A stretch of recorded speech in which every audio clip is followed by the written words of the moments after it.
오늘 말씀은 누가복음 1장 39절부터 45절까지 한번 교독을 해보겠습니다.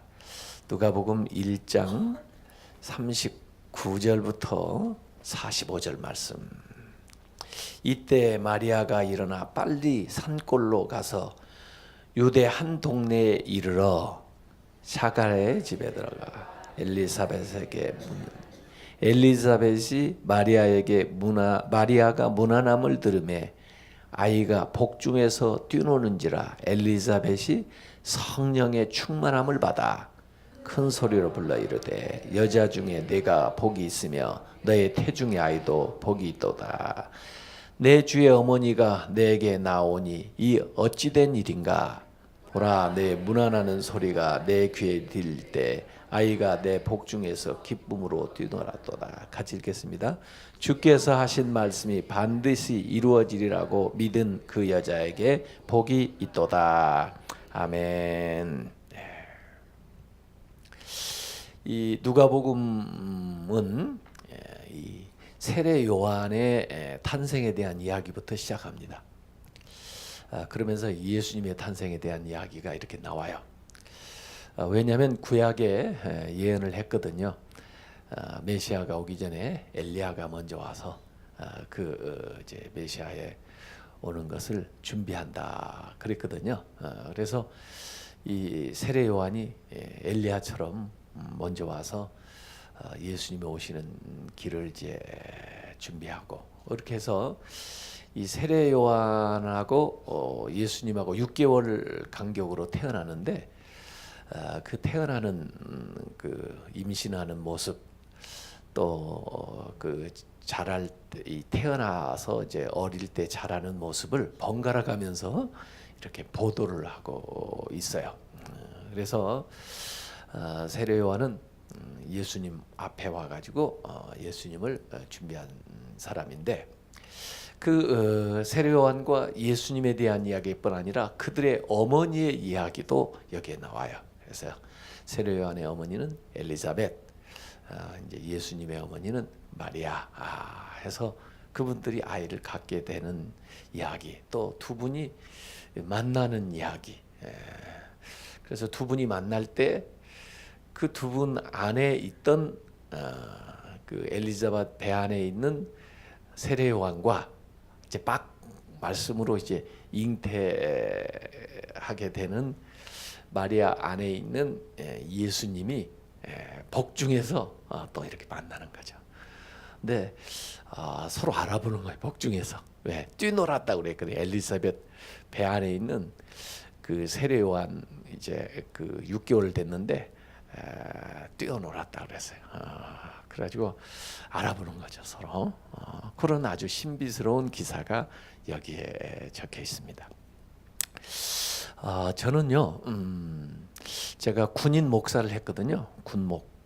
근데 어느 날 저기 군종병들 데리고 산 위에서 한 3일 기도하고, 이제 군인 교회도 그 군인 가족들이 나와요. 그래서 군인 가족들 이제 구역도 있고 그러는데, 구역 예배 드리려고 군인 가족 중에 이제 한 분 가정에 딱 갔더니 무슨 한약을 먹고 계시나 봐요. 그래서 그 오집사님인데, 오집사님 누가 한약 드세요? 그 집에 이제 구역 예배 방으로 들어가면서 물어봤더니, 목사님 사실은 제가요 계속해서 하혈을 해가지고 병원에 가도 알 수가 없고 그치질 않고, 그래서 지금 요새 한약을 달여 먹는데 그래도 여전히 계속 하혈을 한대요. 그러시냐고. 이제 방에 갔더니 이제 구역원들이 기다리고 있어서 이제 그 찬송을 그분들이 하시기에 그날 말씀 전할 것을 이제 정리하기 위해서 잠시 제가 묵상을 하는데, 하나님께서 제 마음에 그 오집사 위해서 기도해 주라 하는 마음을 주시는 거예요. 그래서 하나님, 혹시 기도해 가지고 안 나오면 제가 체면이 뭡니까? 그러니 그냥 설교나 하고 가죠. 그랬더니 아니다. 오집사위에서 기도해 줘라. 그런 마음을 계속 주시는 거예요. 그래서 할 수 없이 찬송 끝나고 오집사님이 이렇게 앉으라고. 그래가지고 제가 이제 기도를 해드렸어요. 하나님, 저도 잘 몰랐는데 오늘 알고 보니까 우리 오집사님이 하야를 한다는데 주의 성령께서 역사하셔서 하야를 멈추게 해주시고 깨끗하게 고쳐 주시옵소서. 이렇게 기도를 했어요. 그리고 예배 드리고 집에 왔는데 한 3일 됐는데 전화 왔어요. 목사님, 할렐루야. 그래서 할렐루야, 집사님 웬일이세요? 그랬더니 엊그제 저희 집에 오셔서 기도해 주셨잖아요. 그래서 그렇죠.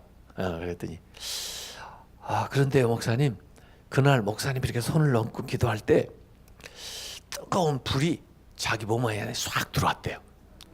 저는 하나도 안 뜨거웠는데 그분은 머리부터 이렇게 뜨거운 불이 몸 안으로 싹 들어와서 아이고 뜨겁다 그랬는데 그러고는 하혈이 싹 멈출 거예요. 그래서 지금 이틀 동안 실험을 해봤는데 역시 깨끗하게 멈춘 거예요. 그러면서 저한테 전화를 해줘요. 제가 저는 일찍 목사가 됐거든요. 25살에. 그리고는 거기 군목을 갔었는데 전화를 받고 제가 놀랐어요. 아니 나는 손도 하나도 안 뜨거웠고 그다음에 그분이 퍼머를 예쁘게 하고 계셨기 때문에 혹시 머리 흐트러질까 봐 머리에 손도 달랑말랑 이렇게 하고 조심스럽게 제가 아주 젠틀하게 기도를 했는데 어떻게 그런 일이 있을 수 있을까? 저도 난생 처음이라 제가 깜짝 놀란 거예요. 근데 그 당시에 제가 전방에서 군목을 하고 있었기 때문에 매일 그 철책을 이렇게 밤마다 병사들을 유문하러 돌아다니느라고 또 산을 오르락내리락 하니까 이 관절이 다 망가져가지고 다발성 관절염. 그래서 그 관절이 아파가지고 이 화장실에도 앉았다가 혼자 일어나지를 못하고 줄을 매고 일어나고 그 다음에 관절염 약을 먹으면 통증은 없어지는 반면에 막 설사를 하고 약을 안 먹으면 그렇게 아프고 그랬거든요. 그 전화를 받고 나니까 하나님 그게 될 것 같으면 저를 이 관절염을 고쳐주셔야죠. 그래가지고 제가 앉아서 제 무릎을 붙들고 간절히 기도를 했어요. 관절염이 고쳐졌을까요? 안 고쳐졌을까요? 관절염이 고쳐지잖아요. 할렐루야. 그러고 나니까 새로운 세상이 열리는 것 같아요. 난 성경에 또 다른 분들이 다 이렇게 신유의 은사도 받고 그랬다 그래서 뭐 그런 특별한 사람 있나 보다 이렇게 생각을 했지 제가 그렇게 은혜를 받을 줄 몰랐어요. 그래가지고 군인 아파트에서 살고 있었는데 저희가 1층에 살고 2층에 김성규 박영숙 집사라는 이 중이 그 가족이 살고 있었는데 아주 신실한 가족인데 결혼했는데 5년 동안 아이가 없어요. 그래 우리 아이들을 참 예뻐해주고 그러는데 제가 이 관절염이 고쳐지니까 그 집 생각이 나는 거예요. 그래서 그 김성규 집사 집에 제가 올라갔어요. 초인종을 눌렀더니 목사님 웬일이세요? 그래서 오늘 내가 기도해 주려고 왔다고. 뭘 기도하시죠? 그래서 이 집 아이가 필요하잖아. 그랬더니 왜 그렇게 여러 가지 뭐 해봐도 안 되는데 그래서 그러니까 기도해야지. 그래가지고 제가 그 집에 들어가가지고 그 박영숙 집사랑 김성규 집사를 앉혀놓고 기도를 했어요. 하나님, 이제 자녀를 주시면 하나님이 주신 걸로 알고 하나님 영광을 위해서 키울 테니 이 가정에 자녀를 주시옵소서 하고 간절히 기도했는데 아이를 낳았을까요? 안 낳았을까요? 아이를 낳았죠. 와, 정말 놀랍대요. 응? 그랬더니 군대는 이게 전파가 잘 돼요. 가지고 7년 동안 아이가 없는지 뭐 3년 동안 아이가 없는지 우리 부대도 아닌데 인근 부대에서 막 오는 거예요. 기도. 진짜 지금까지 낳은 애들만 해도 엄청 낳습니다. 왜냐하면 제 마음속에 그런 믿음이 있거든요. 아마 저는 산부인과 쪽으로 이렇게 역사가 많이 일어나는가 봐요. 제가 시카고 노스필드 장로교회 얼마 전에도 갔다 왔는데 그 몇 년 전에 거기를 가가지고 집회를 하면서 이런 얘기를 했더니 그 키보드 반주하는 두 분이 유학생 부인들인데 아이가 없어요. 그래서 예배 끝나고 두 가정을 기도를 해줬는데 그 다음에 해에 갔더니 일주일 간격으로 두 집에 애를 낳더라고요. 와, 정말 희한해요. 오늘도 이 새벽 예배 마치고 아이를 간절히 원하는데 지금까지 아이를 못 가진 분이 있으면 앞으로 나오세요. 예? 그 가정 아이를 갖기를 원하는 가정이에요. 예, 그 가정 위해서 기도해 줄 거예요. 왜냐하면 아이를 낳아야 돼요 요새. 예? 우리나라 너무 출산율이 낮아가지고 큰일이에요. 예? 또 영적으로도 출산이 잘 안 되고, 예? 육신적으로도 이 출산율이 낮고 지금 이거 문제예요. 그래서 우리 예수 믿는 사람이라도 열심히 낳아야 돼요. 하나님이 키워주신다고요. 걱정하지 말고 낳으세요. 근데 이 성경에 보면 불임 이야기는 꼭 새 역사를 시작하기 전에 이 하나님이 잠시 그 태문을 이렇게 닫으시나 봐요. 그랬다가 정말 하나님의 방법으로 또 하나님이 주시는 특별한 선물이라는 걸 알게 한 다음에 자녀를 딱 주시는 것 같아요. 그렇게 해서 태어난 사람이 이삭, 그렇게 해서 태어난 사람이 사무엘, 그렇게 해서 태어난 사람이 여기 세례 요한, 뭐 이런 특별한 인물들이 하나님께서 잠시 이렇게 불임하게 한 다음에 그 다음에 하나님이 주시는 자녀로서 믿음을 딱 가지고 받아내도록 그렇게 하는 것 같아요. 그래서 우리 모두가 사실은 하나님이 주신 자녀고 하나님 뜻 가운데 태어나지만 그걸 더 특별하게 가르쳐 주시려고 이렇게 불임하게 했다가 아이가 태어나는 거예요. 그래서 어찌 보면 불임은 하나님의 새로운 역사의 예고편이라고 이렇게 볼 수가 있어요. 그래서 너무 실망하지 마시고 믿음으로 한번 기도를 해보세요. 또 하나님 이번에 자녀를 주면은 하나님이 주신 자녀로 알고 하나님의 영광을 위해서 키우겠으니 자녀를 주시옵소서. 그렇게 기도하면은 사무엘 같은 자녀가 태어날 줄로 믿습니다. 세례 요한 같은 인물이 나타날 줄로 믿습니다. 이 사가랴, 엘리자벳, 이 제사장 아주 좋은 가문이에요. 이분들이 사실은 젊어서 오래 기도를 했는데 자녀가 없었어요. 그런데 이제 나이 많이 들어가지고 더 이상 이제 아마 기도를 안 했는지 사가랴는 더 이상 이제 희망을 못 가졌는지 그때 하나님께서 사가랴한테 응답을 하시는 거예요. 근데 가만히 보면은 이 1장 13절에 보면 그 가브리엘 천사가 이제 나타나서 이 수태 고지를 하거든요. 근데 가브리엘 천사가 이 제사장으로 섬기는 사가랴한테 나타나 가지고 이 얘기를 해요. 그래서 누가복음 1장 13절에 보면 천사가 그 사가랴에게 이르되 사가랴야 무서워하지 말라. 너의 뭐예요? 간구함이 들린지라. 무엇에 대한 간구를 했겠어요? 자녀를 구하는 기도를 했을 거예요. 예? 너의 간구함이 들린지라. 하나님에게 상달돼 가지고 너의 아내 엘리사벳이 너에게 아들을 낳아 주리니 그 이름을 요한이라 하라. 그랬어요. 막상 이게 하나님 응답을 했는데 사가랴는 의심을 하는 거예요. 아마 자기가 오래전에 기도하고 잊어버렸나 봐요 아마. 근데 하나님은 절대 안 잊어버리죠. 여러분이 기도하는 거 반드시 하나님이 들어주십니다. 언제? 하나님의 때. 그래서 이제 하나님의 때가 딱 된 거예요. 그래서 사가랴는 심지어 기도를 해놓고도 잊어버렸던 거예요. 왜? 응답이 왔는데도 자기 기도가 응답된 걸 몰랐으니까. 그래가지고 이제 그게 응답될 때까지 벙어리가 되네 사가랴가. 그런데요, 놀랍게 엘리자벳은 그걸 믿고 있었어요, 계속. 그래서 제가 가만히 보면은 여성들이 믿음이 좋은 것 같아요.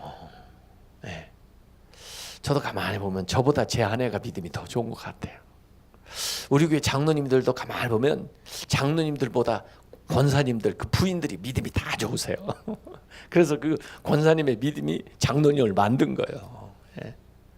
이 엘리사벳이 이 사가랴의 부인이지만 참 대단한 믿음을 가지고 계세요. 이 25절에 보면은 엘리자벳이 하는 말이 나와요. 1장 25절에 주께서 엘리자벳이 하는 말이에요. 나를 돌보시는 날에 사람들 앞에서 내 부끄러움을 얻게 하시려고 이렇게 행하심이라 하더라. 그래가지고 엘리자벳은 아마 계속 기다리고 있었나 봐요.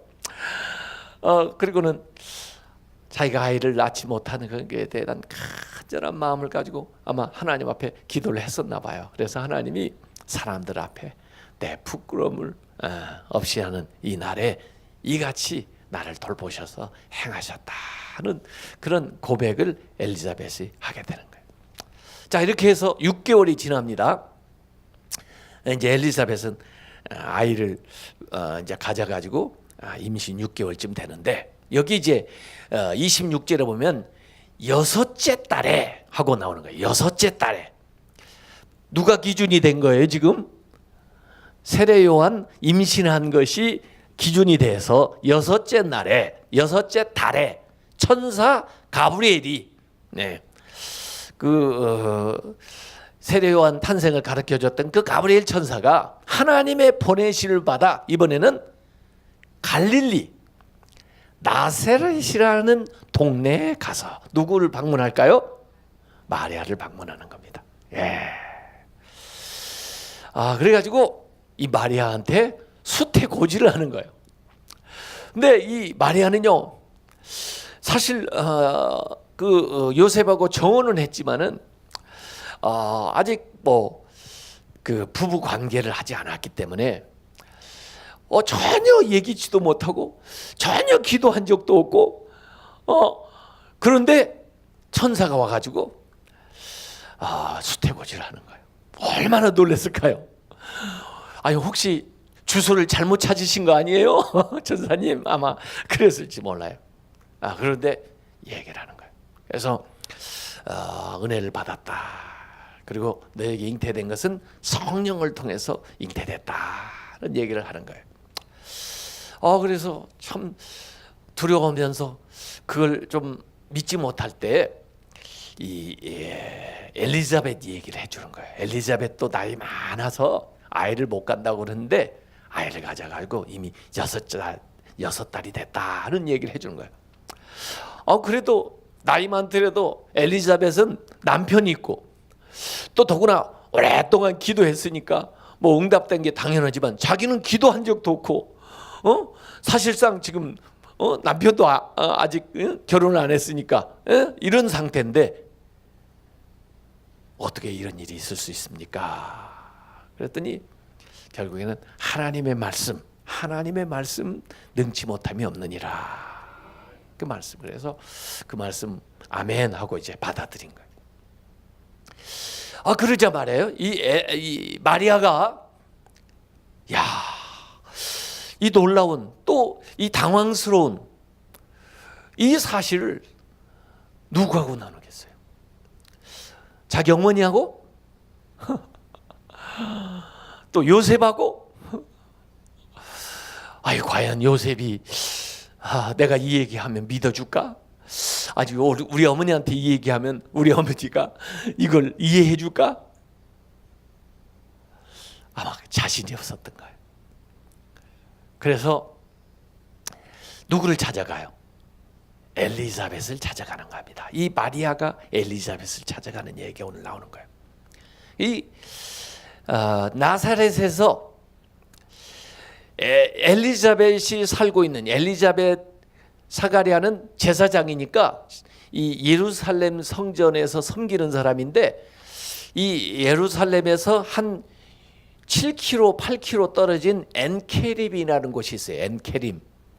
엔케림이라는 곳에 이 샤가리아하고 엘리자벳이 살고 있어요. 그러면 이 나사렛에서 예루살렘 옆에 있는 엔케림까지 찾아가려면 지금도 한 90km쯤 돼요. 90km. 근데 그 당시에는 지금처럼 아마 도로도 잘 놓여 있지 않고 산길. 이 나사렛은 아주 낮은 지대고 갈릴리 옆에, 예루살렘은 고지대거든요. 거기까지 아마 산길, 험한 길을 걸어서 몇 날 며칠을 거쳐가지고 이 엘리자벳을 찾아갔을 거예요. 왜? 천사가 자기 수태고지를 하면서 엘리자벳 이 얘기를 해줬거든요. 그러니까 한번 확인해 보자. 같은 천사가 이 얘기를 해줬으니까 엘리자벳에 가면은 뭔 이 얘기를 들을 수 있겠다, 이런 생각을 하고 이 마리아가 엘리자벳을 찾아가는 거예요. 저는 이제 상상을 오늘 해보는 거예요. 이렇게. 그래가지고 결국 이 엘리자벳이 나한테 뭐라고 얘기를 해줄까? 또 엘리자벳한테는 어떻게 설명해야 이분이 알아들을까? 아마 별의별 생각을 다 하면서 왔을 텐데 엘리자벳 집에 와가지고 문을 딱딱딱딱 두드리니까 벌써 엘리자벳이 딱 알아보는 거예요. 이제 수태고지를 받았으니까, 말씀을 받은 상태니까 이제 겨우 아마 성령으로 잉태를 한 상태였을 텐데, 그리고 외형적으로 전혀 표시가 안 날 텐데 엘리자벳이 딱 알아보는 거예요. 그래서 오늘 본문의 이야기가 나오는 겁니다. 그래서 문안할 때 그 41절에 1장 이제 41절에면 엘리자벳이 마리아가 문안함을 들으며, 문안할 때 아이가 엘리자벳 배 안에 있는 아이예요. 누구예요? 세례요한이죠. 아이가 복중에서 뛰노는지라. 한 6개월쯤 되면 아이가 뛰노는 거 느껴집니까? 이 엘리자벳이 느낀 거예요. 애가 안에서 밖에서 이렇게 통할 뿐만 아니라 안에서 이미 알아보는, 복중에서 뛰노는지라. 엘리자벳이 성령의 충만함을 받아. 성령께서 충만해가지고 여기 42절에 큰 소리로 불러 이르되 여자 중에 내가 복이 있으며, 이중으로 축복해요. 마리아에게 내가 여자 중에서 정말 복 있는 여자고, 그 다음에 너의 태중에 아이도 복이 있도다. 그 산모와 그 태아를 축복을 하는 거예요. 이 마리아가 엘리자벳에 갈 때 나 조마조마하고 당황스러운 마음을 가지고 갔었을 텐데, 자기를 처음 딱 보자마자 엘리자벳이 마리아 자신을 막 축복을 해주고, 그리고 가진 아이를 축복을 해줘요. 저는요 너무나 감사해요. 그 대목을 보고. 아이를 가졌는데 이렇게 축복을 해준다는 거 얼마나 좋은 거예요. 그렇죠? 어떤 사람들은 아이를 가졌는데 너무 걱정을 해. 또 아이를 가졌다고 이 얘기를 했는데 막 나무래. 어쩌다고 어떻게 해다가 아이를 가졌냐고. 그러면 그 산모는 얼마나 마음이 아플까요? 또 그 아이는 얼마나 슬플까요? 그런데 이 엘리자벳이 그 마리아를 축복을 해줘요. 내가 여자 중에 진짜 복받은 여자다. 그리고 네 아이, 그 복중에 있는 그 아이도 참 복되다. 축복을 해줘요. 이 엘리자벳이 나는 너무 고마운 거예요. 엘리자벳이. 제가 아이를 이렇게 출산하는 그걸 하다 보니까 그냥 기도를 자꾸 해달라고 그래서 아예 기도문을 썼어요. 제가 아이 갖지 못한 가정, 아이 갖기 위한 기도문을 써가지고 나눠줬어요. 이렇게 기도하면서 아이를 가져라. 그런데 가만히 생각해 보니까 태교 중에 제일 좋은 태교가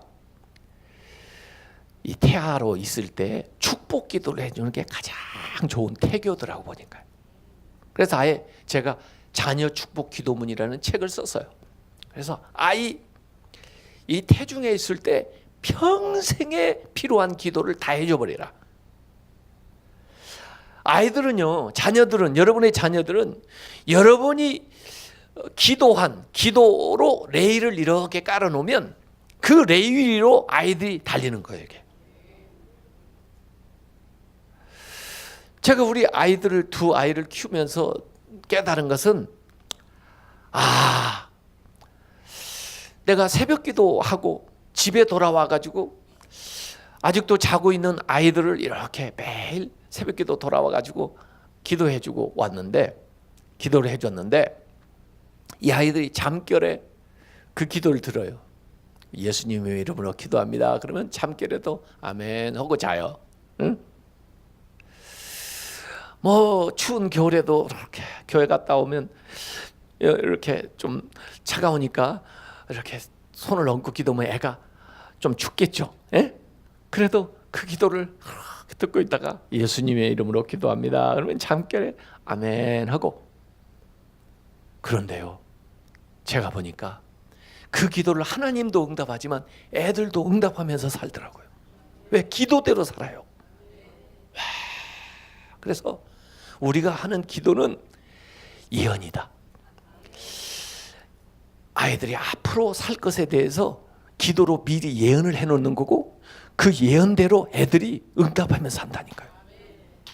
하나님만 응답하시는 게 아니고 우리 아버지가, 우리 어머니가 나한테 이렇게 살라고 기도했지, 이렇게 하나님 앞에 기도했지, 그래가지고 그렇게 살더라고요.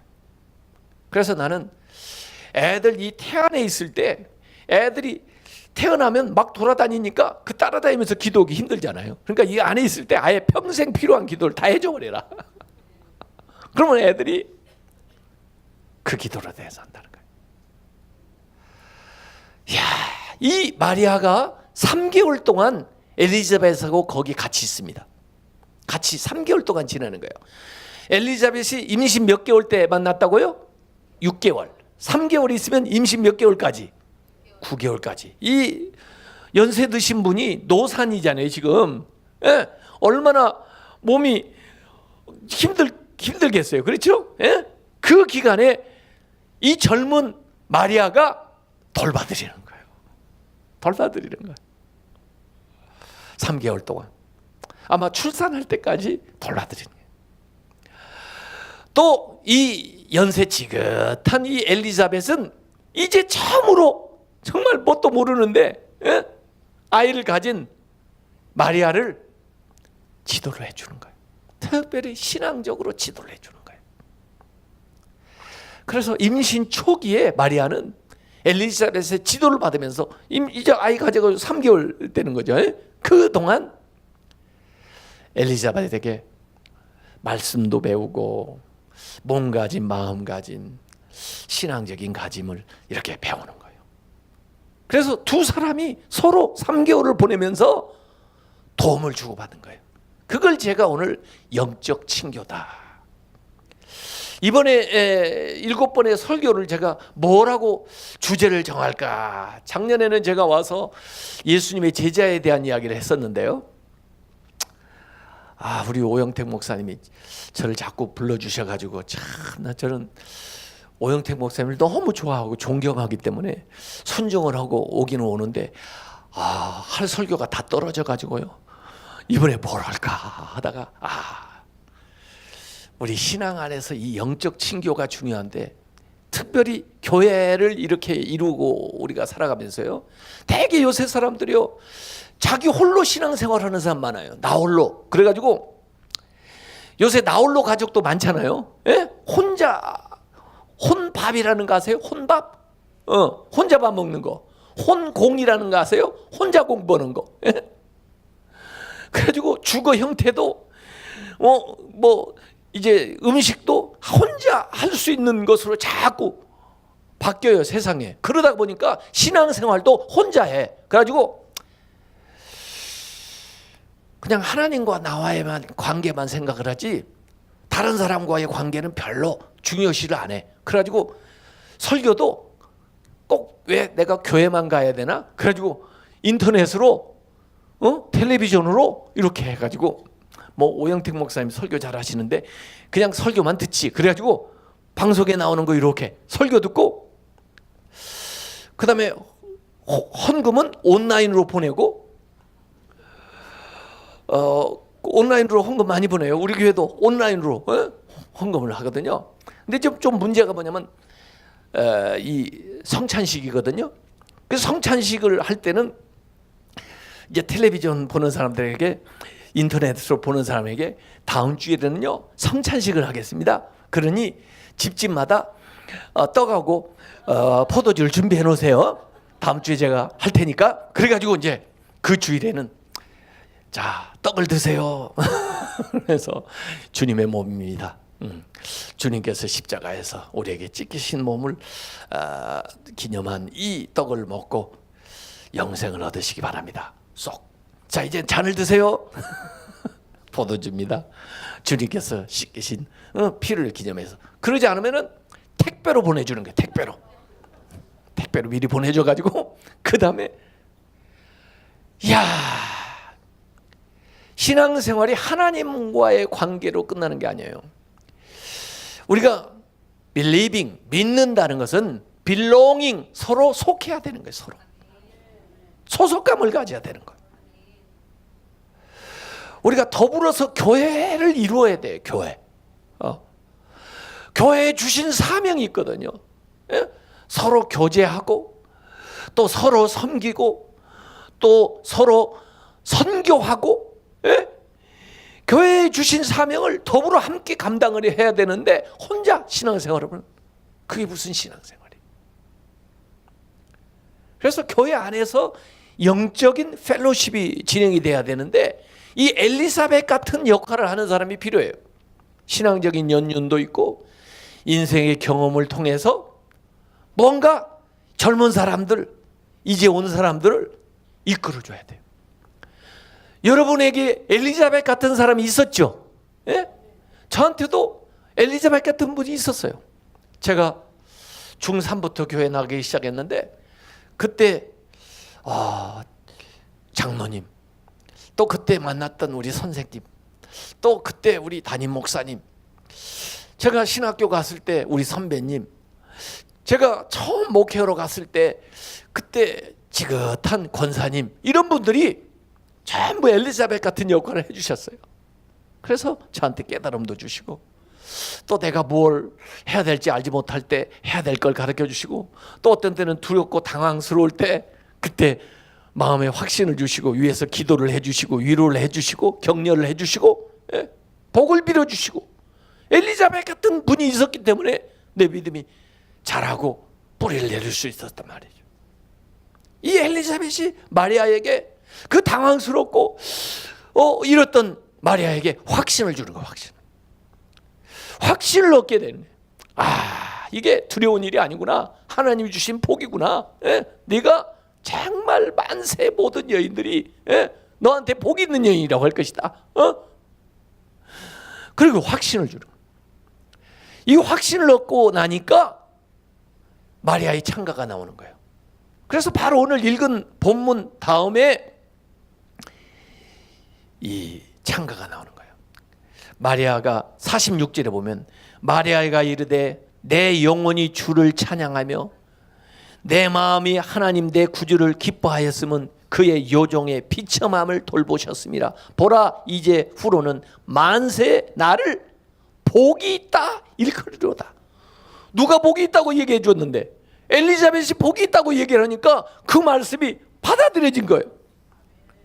만세 사람들이 나를 복이 있다 일컬으리라 하면서 마리아의 찬계가 나오는데 마리아의 찬계를 가만히 들어보면요 거기에 말이에요 여러 가지 요소가 나오는데 마리아 찬가에 이 누구의 노래를 듣는 것 같으냐면 구약에 나오는 한나의 노래를 듣는 것 같아요. 한나. 예. 아마 엘리자벳이 한나 얘기를 해줬을지도 몰라요. 그래서 그 한나의 그 노래 사무엘을 갖고 그 부르던 그 노래를 이 마리아가 메아리 하는 것 같아요. 비천한 자를 돌보시는 하나님, 큰 일을 행하시는 하나님, 긍휼히 여기시는 하나님을 찬양하라는 거예요. 그래서 당황스러웠던 마리아가 확신을 얻게 되고 그 확신이 두려움을 넘어 찬양을 하는 지경으로 나아가는데, 이 찬양을 하고 난 다음에 마리아가 얼마나 담대해지는지 몰라요. 야, 그야말로 처녀에서 어머니가 되는 거예요. 어머니가 되면 담대해지잖아요. 예? 예. 그래서 이 3개월이라는 이 과정이 이 마리아의 이 생애에서 굉장히 중요한, 그러면서 앞으로 예수 그리스도의 이제 모친으로서 예수님이 담당할 일들에 대한 준비를 어머니로서 해가는 거예요. 야, 이 성숙한 믿음의 사람으로 딱 담대하게 쓰는 그 역할을 할 때까지 이 엘리사벳이 도움을 주는 거예요. 또 우리에게 엘리사벳이 있었다면은 지금 현재 나한테 마리아 같은 사람이 있는 거예요. 마리아. 내가 엘리사벳 역할을 해야 되는 마리아 같은 사람이 우리 주변에 있어요. 여러분에게 마리아가 있습니까? 여러분이 영적 친교를 나누고 돌봐줘야 되는 스피리추얼 디렉션, 영적인 지도를 해줘야 되는 마리아가 있는 거예요. 지금은 아직 믿음이 어리고 지금은 훈련이 안 됐다 할지라도 여러분이 말씀 안에서, 기도 안에서 돌봐야 될 마리아가 있는 거예요. 사실 이 3개월 동안 엘리자벳과 마리아가 함께하는 시간을 통해서 이 영적인 친교가 어떻게 보면 기도예요. 기도. 하나님은 눈에 안 보이시잖아요. 그런데 이 엘리자벳이 어찌 보면 보이는 하나님 역할을 해주는 거예요. 이렇게 돌봐주는 거예요. 어린아이가 혼자 방에서 자는데 번개치고 무서우니까 혼자 자지를 못하고 베개를 가지고 엄마한테 오는 거예요. 엄마, 좀 같이 자면 안 돼? 그래. 예, 뭐이 무섭다 그래. 하나님이 너를 지켜주시는데, 하나님이 함께 하시는데 뭐이 무섭다 그래. 엄마가 기도해 줄게. 그냥 혼자 자. 나도 하나님이 함께 하는 걸 알아. 그런데 나는 몸이 있는 사람도 필요하단 말이야. 우리가 하나님을 믿지만요, 몸으로 함께 하는 사람이 필요해요. 그래서 예수님이 몸을 입고 이 세상에 오셨다니까요. 예? 우리 이 옆에 엘리자벳 같은 사람이 있어가지고 말씀으로 축복을 해주고 격려를 해주고 돌봐줘야 되는 사람이 필요한 거예요. 그래서 이 엘리자벳이 말하고 돌봐주는 걸 가만히 보니까 기도 안에서 되어지는 일들이 되는 거예요. 그래서 이 3개월 동안 어찌 보면은 정말 은혜의 시간을 보낸 거예요. 그걸 통해서 마리아가 양육이 되는 거예요. 이렇게 여러분들이 주변을 이렇게 살펴보세요. 여러분이 이전에 엘리자벳 같은 분들을 통해서 이만큼 믿음이 성장을 했다면 이제는 여러분 교회 안에 마리아 같은 사람, 이 사람들이 이렇게 찾아가지고 돌봐줘야 돼요. 기도로 자꾸 축복을 해주시고요, 말로 자꾸 격려를 해주시고 확신을 주시고요, 위로를 주시고요, 또 붙들어 주시고요, 어려운 때는 함께 해주시고요, 이렇게 하는 거예요. 그래서 엘리자벳은 영적으로 돌봐주고 마리아는 육신적으로 엘리자벳을 섬기고, 이렇게 두 사람의 그 교제를 통해서 하나님의 역사가 이루어져 나가는 거예요. 얼마나 아름다워요.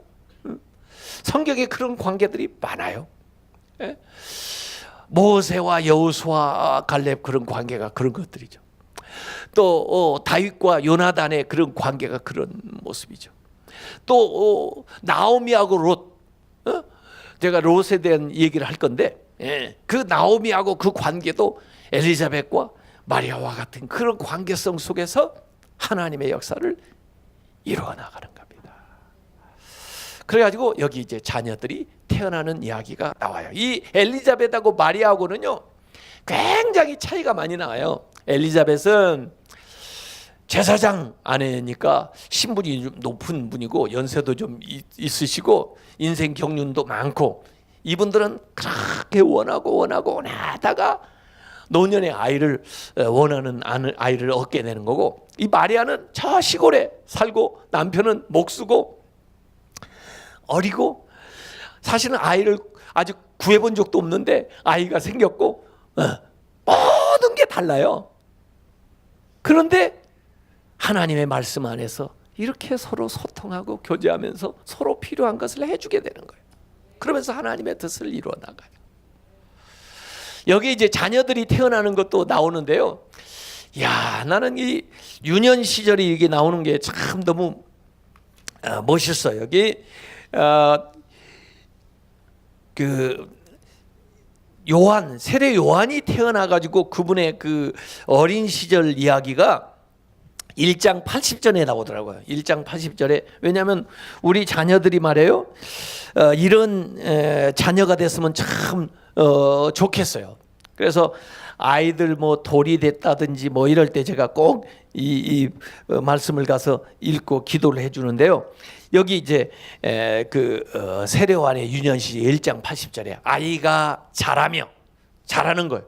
육체가 건강하게 자라는 거예요. 자라며 그다음에 심령이 강해지고, 심령, 마음, 심력이 생기는 거예요. 마음, 성품, 이게 강하여지고 이스라엘에게 나타나는 날까지 빈들에 있으니라.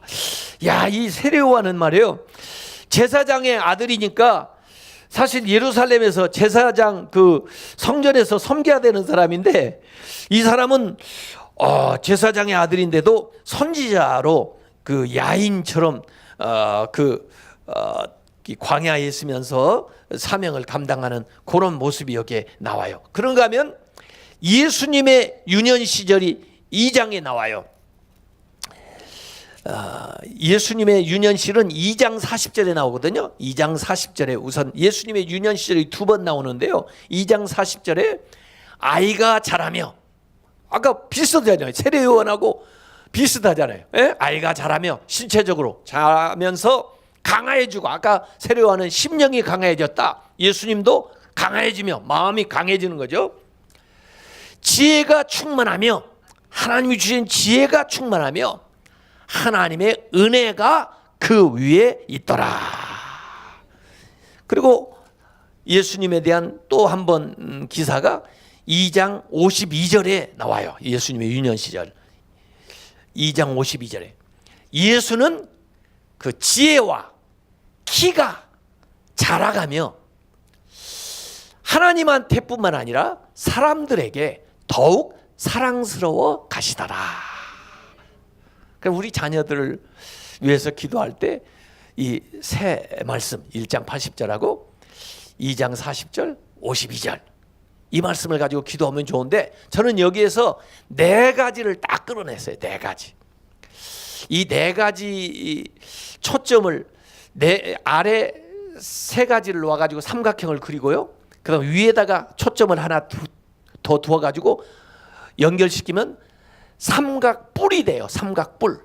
그걸 델타라고 그러는데, 저는 이 델타 교육 요걸 이제 강조를 해요. 왜? 4가지 포인트를 연결시켜 가지고 이걸 균형 있게 애들을 잘하면 좋다. 근데 아래 일단 3가지 꼭지점이 아래에 삼각형이 뭐냐면, 기본적으로 체력, 아이들 체력을 키워줘야 돼. 체력, 건강해야죠.